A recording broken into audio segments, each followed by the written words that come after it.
সাদমান, আপনি জানতে চেয়েছেন আশুরার দিনে করণীয় বর্জনীয় সম্পর্কে জানতে চাই। নবী সাল্লাল্লাহু আলাইহি সাল্লাম আশুরার রোজার ফজিলত তালাশের জন্য, এই রোজার ফজিলত অন্বেষণের জন্য যত চেষ্টা করতেন, রমজানের ফরজ রোজার পরে অন্য কোনো নফল রোজার ব্যাপারে, নফল রোজার ফজিলত আহরণ করার ব্যাপারে এত বেশি চেষ্টা তিনি করতেন না বলে হাদিসে প্রমাণিত। রমজানের পরে সবচেয়ে উত্তম রোজা হলো আল্লাহর মাস মুহররম মাসের রোজা। কিন্তু আমাদের দেশে শতকরা ৯৯ জন মানুষ আশুরা বলতে জানে এটা হলো শোকের দিন। প্রিয় ভাইরা, আমাদের আর কয়েকদিন পরেই শুরু হতে যাচ্ছে মুহররম মাস, হিজরি বর্ষের প্রথম মাস। এই মাসটির বেশ কিছু তাৎপর্য আছে কোরআন এবং সুন্নাহর দৃষ্টিতে, এবং করণীয় আছে। পাশাপাশি এই মাস সম্পর্কে বেশ কিছু ভুল ধারণা আছে, বেশ কিছু কুসংস্কার আছে। সকল প্রশংসা আল্লাহ সুবহানাহু ওয়া তাআলার জন্য। দুরূদ এবং সালাম প্রিয় নবী মুহাম্মদ মুস্তাফা সাল্লাল্লাহু আলাইহি সাল্লামের প্রতি। এই মুহররম মাস, এই মাসের কিছু জ্ঞাতব্য বিষয় আছে, এ মাসের কিছু তাৎপর্য আছে, এ মাসের কিছু করণীয় আছে, আবার কিছু বর্জনীয় কাজ আছে। আমরা সংক্ষেপে আজকে জেনে নিব যে মুহররম মাসের কি গুরুত্ব কোরআন এবং হাদিসের দৃষ্টিতে আছে, এবং এই মাস উপলক্ষে একজন মুমিনের জন্য কি কি করণীয় আছে, আর এই মাস উপলক্ষে একজন মুমিনের জন্য কি কি বর্জনীয় আছে। প্রথম কথা হলো, মুহররম মাস এটি হলো কোরআনে কারীমের সূরা তাওবার ৩৬ নম্বর আয়াতে ঘোষিত বছরের ১২ মাসের ৪টি সম্মানিত মাসের অন্যতম। আল্লাহ সুবহানাহু ওয়া তাআলা কোরআনে কারীমে সূরা তাওবার ৩৬ নম্বর আয়াতে ইরশাদ করেছেন, মিনহা আরবাআতুন হুরুম। বছরের যে ১২টি মাস আছে তন্মধ্য থেকে ৪টি মাস হলো সম্মানিত মাস, বিশেষ মর্যাদাপূর্ণ মাস। সেই ৪টি মর্যাদাপূর্ণ মাসের ব্যাখ্যা, তার বিশ্লেষণ দিতে গিয়ে সহিহ বুখারীতে আবু বকর রাদিয়াল্লাহু তাআলা আনহু বর্ণিত হাদিসে নবী সাল্লাল্লাহু আলাইহি সাল্লাম ইরশাদ করেছেন, সালাসুন মুতাওয়ালিয়াত। ৩টি হলো ধারাবাহিক মাস।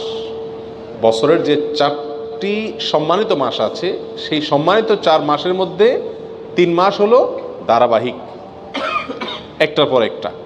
সেই ধারাবাহিক ৩টি মাসের শেষ মাস হলো এই মুহররম।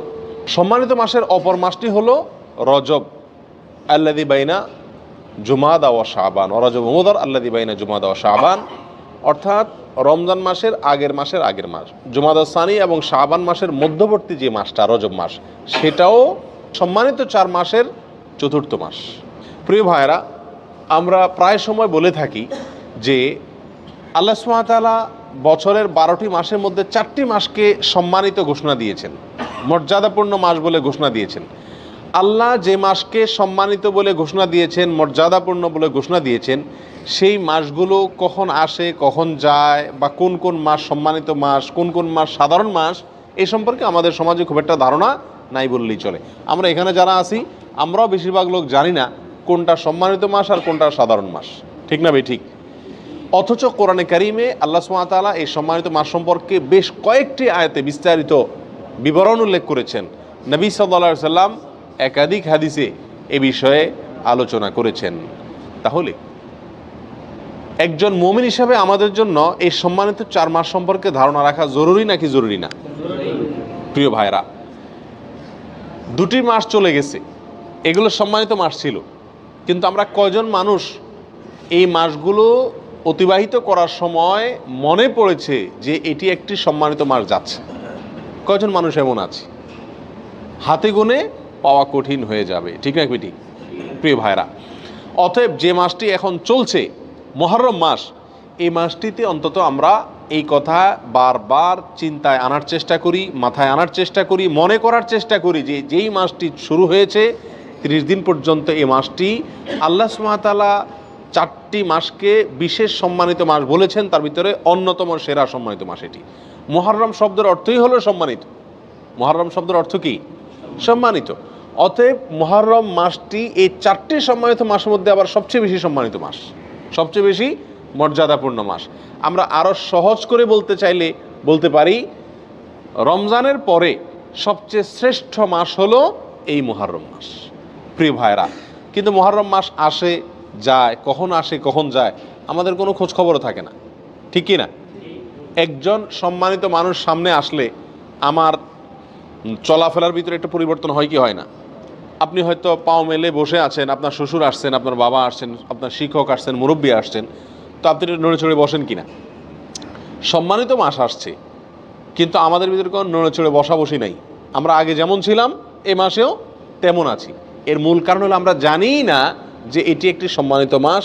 এ মাসকে আল্লাহ তাআলা কি দিয়েছেন? সম্মান দিয়েছেন, মর্যাদা দিয়েছেন, ঠিক না ভাই? ঠিক। প্রিয় ভাইরা, অতএব যে মাসটি শুরু হয়েছে এই মাসটি সম্মানিত মাস, এই কথাটি আমাদেরকে মনে রাখতে হবে, বারবার মনে আনতে হবে। সম্মানিত মাসের করণীয় কি? সবচেয়ে বড় কথা হলো সম্মানিত মাসের সম্মান দেওয়া। সম্মানিত মাসের কি দেওয়া? সম্মানী মানুষকে যেরকম সম্মান দিতে হয়, আল্লাহ যেহেতু এই মাসকে সম্মানিত ঘোষণা করে দিয়েছেন, অতএব এই মাসকে সম্মান দেওয়া। এই মাসকে সম্মান আমরা কিভাবে দেব? নেক কাজ, ভালো কাজ, পাঁচ ওয়াক্ত সালাত ইত্যাদি, এগুলোকে সময় মতো আদায় করব। অন্য মাসে যদি একটু গাফলতি করি, এই মাসে গাফলতি করব না। এই কথা মাথায় রেখে যে এটা সাধারণ মাস না, এটা কি মাস? সম্মানিত মাস। যারা সবসময় বিড়ি সিগারেট খায় এরা কিন্তু শ্বশুরের সামনে খায় না, ঠিক কি না? কেন? যে আমি খারাপ কাজ করি, কিন্তু তাই বলে শ্বশুরের সামনে খারাপ কাজ করে আর ডবল খারাপ কাজ করব না, ঠিক কি না? অতএব একজন মুমিন একটি সম্মানিত মাস, একটি মর্যাদাপূর্ণ মাস যখন অতিবাহিত করবেন, তিনি তখন অন্য সময় যে গুনাহের কাজগুলো করেন এই মাসে সে গুনাহের কাজগুলো করতে ভাববেন যে এই মাসকে আল্লাহ সম্মান দিয়েছেন, আল্লাহর দেওয়া সম্মানকে আমার রক্ষা করতে হবে, বিধায় গুনাহ করা যাবে না। আল্লাহ কোরআনে বলছেন, ফালা তাজলিমু ফিহিন্না আনফুসাকুম, তোমরা সম্মানিত মাসসমূহে নিজেদের প্রতি কি করো না? অবিচার করো না। বিভিন্ন তাফসীরের কিতাবে উলামা ইকরাম লিখেছেন যে এখানে অবিচার করা বলতে আল্লাহ সুবহানাহু ওয়া তাআলা গুনাহের কথা বুঝিয়েছেন। অর্থাৎ এই সম্মানিত মাসসমূহে নিজের প্রতি নিজে অবিচার করো না, পাপাচার করে গুনাহের কাজ করে। অন্য সময়ও গুনাহ করা নিষেধ, কিন্তু সম্মানিত মাসে গুনাহ করার নিষেধাজ্ঞার মাত্রাটা আরও বেশি, গুরুত্বটা বেশি। প্রিয় ভাইরা, অতএব এই মাসে অন্তত মাঝে মধ্যে মনে করব, স্মরণ করার চেষ্টা করব যে এটি একটা কি মাস যাচ্ছে? সম্মানিত মাস যাচ্ছে। আর সম্মানিত 4টি মাস মুখস্থ করে নিব: জিলকদ, জিলহজ, মুহররম, আর 4 নম্বর হলো রজব, রমজান মাসের আগের মাস। মনে থাকবে তো ইনশাআল্লাহ? প্রিয় ভাইরা, মুহররম মাসের একটি বিশেষ করণীয় আছে, আর সেই করণীয়টা হলো এই মাসে বেশি বেশি নফল রোজা রাখা, নফল সিয়াম রাখা। নবী সাল্লাল্লাহু আলাইহি সাল্লাম সহিহ মুসলিমের হাদিসে আসছে, তিনি ইরশাদ করেছেন, আফদালুস সিয়ামি বা'দা রমাদান শাহরুল্লাহিল মুহররম, রমজানের পরে সবচেয়ে উত্তম রোজা হলো আল্লাহর মাস মুহররম মাসের রোজা। আল্লাহর মাস মুহররম মাসের রোজা। মুহররম মাসকে কার মাস বলা হয়েছে ভাই? আল্লাহর মাস বলা হয়েছে। কে বলেছেন? রাসূল করিম সাল্লাল্লাহু আলাইহি ওয়াসাল্লাম। অতএব এই মাসটির বিশেষ মর্যাদা, এক তো সম্মানিত 4 মাসের একটি মাস, আরেকটি মর্যাদা পেলাম যে এই মাসকে আল্লাহর মাস বলে নবী সাল্লাল্লাহু আলাইহি ওয়াসাল্লাম এই মাসকে বিশেষ সম্মান দিয়েছেন। বলে অন্যগুলা কার মাস? অন্যগুলাও আল্লাহর মাস, কিন্তু এটাকে আল্লাহর দিকে সম্বন্ধ করে এই মাসের বিশেষ মর্যাদা, স্পেশাল মর্যাদার কথা ইঙ্গিত করা হয়েছে। প্রিয় ভাইরা, অতএব এই মাসের করণীয় হলো বেশি বেশি নফল রোজা রাখা। রমজানের পরে সবচেয়ে উত্তম নফল রোজার জন্য উত্তম মাস হলো এই মাস। নফল রোজার শ্রেষ্ঠ মাস মুহররম মাস। প্রিয় ভাইরা, আমরা বেশিরভাগ মানুষ মুহররম মাস উপলক্ষে আশুরার 1-2টা রোজা রাখি, ওইটা আশুরা উপলক্ষে, ওইটা ভিন্ন। মুহররম হিসাবে এই মাসে নবী সাল্লাল্লাহু আলাইহি সাল্লাম রোজা রাখার গুরুত্ব বর্ণনা করেছেন। রমজানের পরে সবচেয়ে বেশি রোজার জন্য গুরুত্বপূর্ণ মাস হিসেবে অভিহিত করেছেন। তিনি নিজে অবশ্য শাবানে রেখেছেন, এই মাসে রাখার সুযোগ তিনি পান নাই। এই মাসে রোজার ফজিলত নাজিল হওয়ার পরে তিনি রাখার সুযোগ পান নাই, তার আগেই হয়তো তিনি দুনিয়া থেকে বিদায় নিয়ে গেছেন, আর সেজন্য তিনি রাখতে পারেন নাই, কিন্তু আমাদেরকে জানাই গেছেন। প্রিয় ভাইরা, মুহররম তো প্রতিবারই আমাদের জীবনে একবার করে আসে, প্রতি বছরই একবার করে আসে। এই মুহররম উপলক্ষে যদি আমি 1-2টা রোজাও রাখতে না পারি, তাহলে আমি কি জবাব দেব রাসূলুল্লাহ সাল্লাল্লাহু আলাইহি ওয়াসাল্লামের কাছে? কথা বুঝে আসছে? এই মুহররম উপলক্ষে যদি 1টি রোজাও আমি না রাখি, তাহলে নবী সাল্লাল্লাহু আলাইহি ওয়াসাল্লাম যে মাসে রোজার এত গুরুত্ব বর্ণনা করছেন সেটাকে আমি কোনো কি করলাম না? কেয়ারই করলাম না, পাত্তাই দিলাম না, ঠিক না ভাই? ঠিক। এই জন্য ভাই, সুযোগ অনুযায়ী অন্তত 1-2টা রোজা হলেও রাখার চেষ্টা করি। নিজে যদি রাখতে না পারি, নিজের বন্ধুবান্ধব, পরিবার যারা রাখার মতো সুযোগ আছে, ডিউটির চাপ নাই, কষ্টের ডিউটি নাই, তাদেরকে অন্তত উৎসাহিত করি এবং নিজে মাথায় রাখি, নিয়ত রাখি, আল্লাহ যখনই তৌফিক দিবেন মুহররম মাস উপলক্ষে এই মাসে নফল রোজা রাখার গুরুত্ব রয়েছে, সেই জন্য অন্তত 1-2টা রোজা হলেও রাখার চেষ্টা করি। রাখবো তো ইনশাআল্লাহ। আল্লাহ তাআলা আমাদের সকলকে তৌফিক দান করেন। প্রিয় ভাইরা, এ হলো মুহররম মাস উপলক্ষে করণীয়। একমাত্র করণীয় হলো এই মাসে বেশি বেশি নফল রোজা রাখা, আর সম্মানিত মাস হিসেবে গুনাহের কাজ কম করা, নেকির কাজ ভালো করে বেশি করে করার চেষ্টা করা, যুদ্ধ বিগ্রহ না করা। এই মাসের একটা বিশেষ দিন আছে আশুরা, যেটা মুহররমের 10 তারিখে হয়ে থাকে। এই আশুরা উপলক্ষে আমাদের বেশ কিছু করণীয় আছে, আবার কিছু বর্জনীয় আছে। করণীয় কাজ কি সে বিষয়ে বলার আগে বলতে চাই, নবী করিম সাল্লাল্লাহু আলাইহি সাল্লাম মক্কা থেকে যখন মদিনায় হিজরত করে আসলেন, তিনি দেখলেন যে মদিনার মানুষেরা, ইহুদিরা, মদিনায় ইহুদিদের বসবাস ছিল, তাদেরকে তিনি দেখতে পেলেন যে তারা আশুরার দিন অর্থাৎ মুহররমের 10 তারিখে রোজা রাখে। তখন নবী করিম সাল্লাল্লাহু আলাইহি সাল্লাম তাদেরকে জিজ্ঞেস করলেন যে তোমরা এই দিনে রোজা রাখো কেন, রহস্য কি, কী কারণে রোজা রাখো?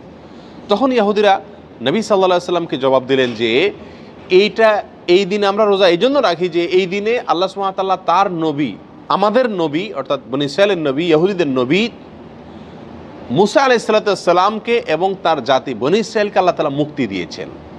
ফেরাউনের অধীনে তারা কৃতদাস হিসাবে দীর্ঘদিন বন্দী ছিলেন, জুলুমের শিকার ছিলেন। আল্লাহ তাআলা তাদেরকে মুক্তি দান করেছেন, ফেরাউনকে ডুবিয়েছেন সমুদ্রে, ফেরাউনকে ডুবিয়েছেন, আর মুসা আলাইহিস সালামকে এবং বনী ইসরাঈলকে আল্লাহ তাআলা রক্ষা করেছেন।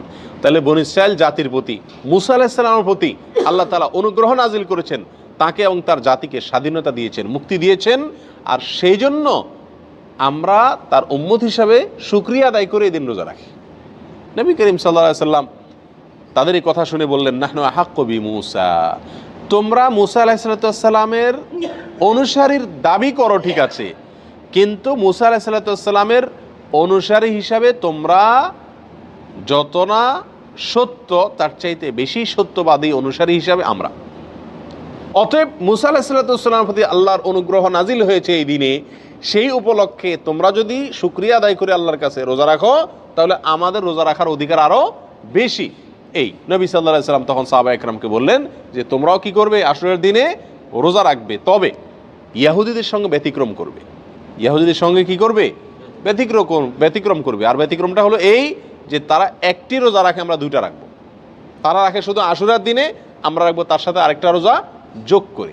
এই আরেকটা রোজা যোগের ব্যাপারে কোনো কোনো বর্ণনা আসছে একটা আগে অথবা একটা পরে, অর্থাৎ 9-10 অথবা 10-11।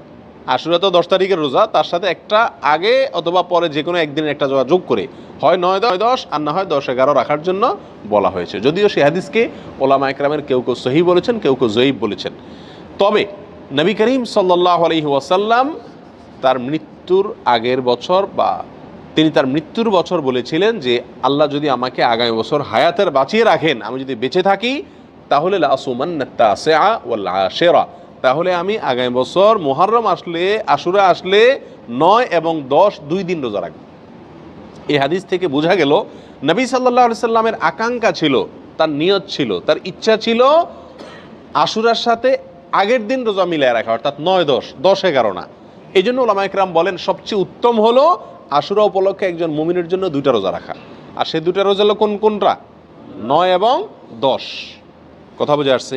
শুধু 10 তারিখের রোজা রাখা যাবে কিনা, যে 2টা রাখতে পারতেছে না সে কমপক্ষে একটা রাখতে পারবে কিনা, এ বিষয়ে ওলামা একরাম অনেকে বলেছেন এটা অনুচিত হবে, মাকরুহ হবে। কেন?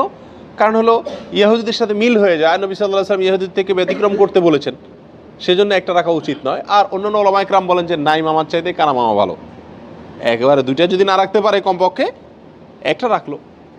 কথা বুঝে আসছে? তো যাই হোক, 2টা রাখা উত্তম, আর সেটা হলো 9 এবং 10। নবী সাল্লাল্লাহু আলাইহি সাল্লাম আশুরার রোজার ফজিলত তালাশের জন্য, এই রোজার ফজিলত অন্বেষণের জন্য যত চেষ্টা করতেন, রমজানের ফরজ রোজার পরে অন্য কোনো নফল রোজার ব্যাপারে, নফল রোজার ফজিলত আহরণ করার ব্যাপারে এত বেশি চেষ্টা তিনি করতেন না বলে হাদিসে প্রমাণিত। এক বর্ণনা আসছে, নবী সাল্লাল্লাহু আলাইহি সাল্লাম বলেছেন, আবু হুরায়রা রাদিয়াল্লাহু তাআলা বর্ণনা করেছেন হাদিসটি, যে নবী সাল্লাল্লাহু আলাইহি সাল্লাম ইরশাদ করেছেন, সিয়ামু ইয়াউমি আশুরা আহতাসিবু আলাল্লাহি আন ইউকাফিরা সানাতাল্লাতী ক্বাবলা, আশুরার দিনে যদি কেউ রোজা রাখে, আল্লাহর প্রতি আমার ধারণা হলো আল্লাহ তাআলা তার পিছনের 1 বছরের গুনাহ মাফ করে দিবেন।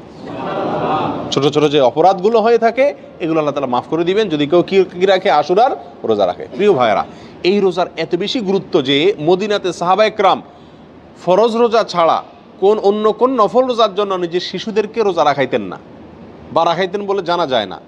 কিন্তু আশুরার রোজা তাদের ছোট ছোট শিশুদেরকে দিয়ে রাখাইতেন, এবং শুধু রাখাইতেন তা নয়, বাচ্চারা যাতে রোজাটা রাখতে পারে, যাতে ক্ষুধার তাড়নায় ভেঙে না ফেলে, সেজন্য তাদেরকে খেলনা ইত্যাদি দিয়ে ভুলায় রাখতেন।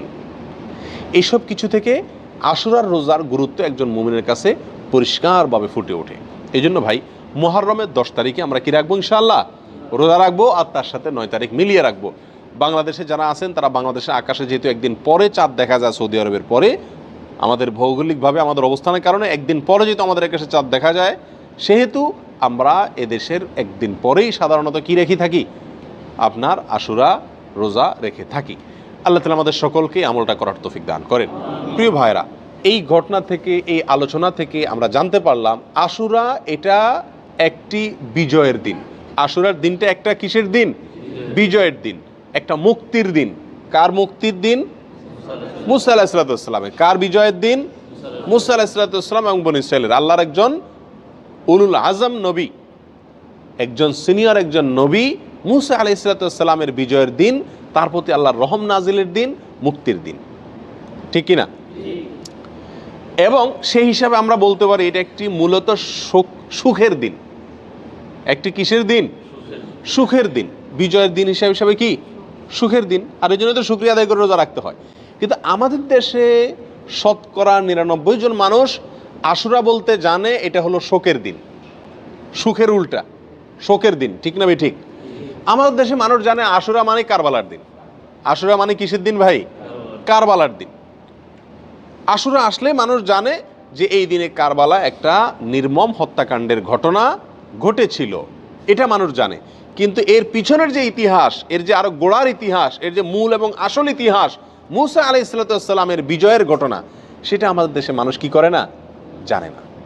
প্রিয় ভাইরা, এই দিনটিতে বিজয় হয়েছিল মুসা আলাইহিস সালামের, সেটি হলো এই দিনের মূল ঘটনা, আসল ঘটনা। আর সেই ঘটনাকে কেন্দ্র করেই নবী সাল্লাল্লাহু আলাইহি সাল্লাম রোজা রাখতে আমাদেরকে কি করেছেন? নির্দেশ করেছেন। সেটা আমাদের জন্য পালনীয়। কিন্তু একই দিনে ঘটনাচক্রে আরেকটি দুর্ঘটনাও ঘটে গিয়েছিল। একটি নির্মম, পৃথিবীর ইতিহাসের নির্মমতম হত্যাকাণ্ড ঘটে গিয়েছিল। নবী সাল্লাল্লাহু আলাইহি সাল্লামের অত্যন্ত প্রিয় দৌহিত্র হোসেন রাদিয়াল্লাহু তাআলা আনহুকে অত্যন্ত নির্মমভাবে হত্যা করা হয়েছিল কারবালায়। প্রিয় ভাইরা, এই কারণে আমাদের অনেক ভাইরা মনে করেন যে তাহলে এই দিনে আর সুখ পালন করা যাবে না, এই দিনে আর আল্লাহর প্রতি শুকরিয়া আদায় করে রোজা রাখা যাবে না। তাহলে কি করতে হবে? শোক পালন করতে হবে। এই ঘটনাকে বোঝানোর জন্য একটা ছোট এক্সাম্পল, ছোট একটি উপমা দিয়ে থাকি। সেটা হলো, ধরুন 16 ডিসেম্বর আমাদের বিজয় দিবস। বাংলাদেশে মানুষকে আল্লাহ তাআলা বিজয় দান করেছেন 16 ডিসেম্বরে। 16 ডিসেম্বরের বিজয় দিবস মানে খুশির দিন, আনন্দের দিন, শুকরিয়া আদায় করার দিন। এই দিনে ঘটনাচক্রে যদি বিজয়ের ঘটনার বহু বছর পরে যদি এই দিনে কোনো দুর্ঘটনা ঘটে, কোনো বন্যা, প্লাবনে হাজার হাজার মানুষ মারা যায়, তাহলে কি এই দিনটা বিজয় দিবস পরিবর্তন হয়ে শোকের দিবস হয়ে যাবে? কখনো হবে? এটা সম্ভব কোনো দিন? বড়জোর এরকম হতে পারে, বিজয় দিবসের আলোচনা বা বিজয় দিবসটা আসলেই ওই দুর্ঘটনার পর থেকে যতবার বিজয় দিবস আসবে, বিজয় দিবসে আলোচনা আসবে, তখন মানুষের মনে পড়বে, মানুষ স্মরণ করবে, বলবে যে এটি আমাদের বিজয় দিবস, খুশির দিবস হলেও দুঃখজনকভাবে এই দিনে একটি বিচ্ছিন্ন দুর্ঘটনাও ঘটে গিয়েছিল, ঠিক না ভাই? ঠিক। কিন্তু এই দিনের আসল ঘটনা বিজয়কে ভুলে গিয়ে শোক পালন করা, এটা কোনোদিন হবে? যৌক্তিক হবে? হবে না। অতএব কারবালার যে ঘটনা ঘটেছিল সেটাও 10 মুহররম ঘটেছিল, কিন্তু এই দিনে আসল যে ঘটনা ঘটেছে মুসা আলাইহিস সালামের বিজয়, সেটা কোনোদিন চাপা পড়ে যাওয়া এটা যুক্তিসঙ্গত নয়। বিধায় একজন মুমিন আশুরা আসলে সর্বপ্রথম তার মাথায় চলে যাবে কোন দিন? মুসা আলাইহিস সালামের বিজয়ের দিন। এরপরে পাশাপাশি একই দিনে যেহেতু আরেকটি নির্মম ঘটনা ঘটেছে সেটাও তার মনে আসতে পারে, এবং সে উপলক্ষে হোসেন রাদিয়াল্লাহু তাআলা আনহু সহ তার পরিবারের সদস্যরা যারা নির্মমভাবে নিহত হয়েছিলেন, হত্যা করা হয়েছিল, তাদের জন্য আল্লাহ সুবহানাহু ওয়া তাআলার কাছে দোয়া করতে পারেন। যারা হত্যায় জড়িত ছিল তাদেরকে আল্লাহ সুবহানাহু ওয়া তাআলা পৃথিবীর ইতিহাসের নিকৃষ্টতম সাজা যেন তাদেরকে দেন, সেজন্য আল্লাহর কাছে আরজি পেশ করতে পারেন, কিন্তু তাই বলে আপনি কি করতে পারেন না, তাজিয়া মিছিল, শোক মিছিল এগুলো বের করতে পারেন না। কারণ ইসলাম 3 দিনে বেশি কোনো মৃত্যুতে, কোনো দুর্ঘটনায় শোক পালন করার সুযোগ, অনুমতি দেয় নাই। অতএব রাজনৈতিক আপনার বিভিন্ন দলগুলো তাদের শোক পালন করে থাকে বছরকে বছর, যুগ যুগ ধরে, সেটা ভিন্ন বিষয়। কিন্তু ইসলামী শরীয়তে কোনো মানুষের মৃত্যুর পরে 3 দিনের বেশি শোক পালন করার কোনো সুযোগ, অনুমোদন নাই প্রিয় ভাইরা। অতএব আশুরা উপলক্ষে প্রথম আমাদেরকে খেয়াল রাখতে হবে যে আমাদের ধারণাটাকে পরিবর্তন করতে হবে। এই দিনটি কারবালার দিন নয়, এই দিনটি হলো মুসা আলাইহিস সালামের বিজয়ের দিন, পাশাপাশি কারবালা ঘটনাও ঘটেছে। আল্লাহ তাআলা আমাদেরকে সঠিকটা বোঝার তৌফিক দান করেন। প্রিয় ভাইয়েরা, এখন আমরা এই দিনে কি আসলে, যেহেতু 2টা ঘটনায় ঘটছে,